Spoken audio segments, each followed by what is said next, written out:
Nakauwi na kayo. Gustahan niyo pa rin ako, ha? Siyempre, walang iwanan. Paglabas namin tatlo sa Joby, may kasama ka na rin. Hindi kaya nang tinulong mo sa paglabas natin, di ba?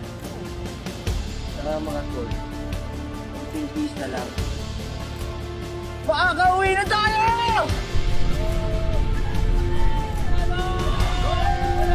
Ito sir, masaya ng mga bata. Aakit ko na sa Boys Town. Yes sir. Kita tayo sa presinto. Thank you sir.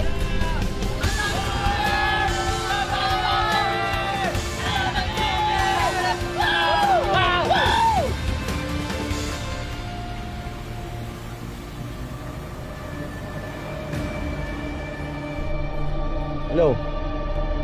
Sa Presinto 1 raw dadalhin si Berhel. Sa Ramirez Street tayo duman. Yes boss.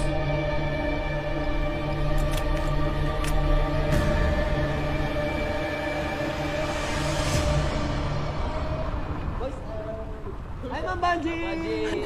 Hello! Okay lang ba kayo? Nasaktan ba kayo? Okay lang, Ma'am Banji. Ano? Okay lang Bata yun. Medyo lang po. Pero mas kauawa pa nga po sila kaysa sa amin eh.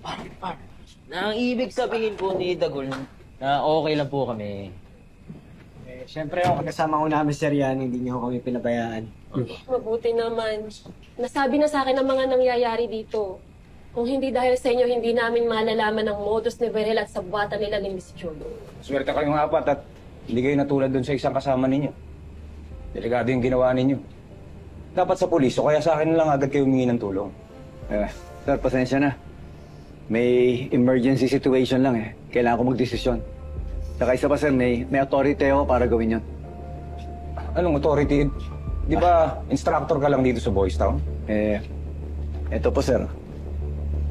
Paki-check na lang. Special Action Force? Sir, Grabe. Undercover mission ko lang sir.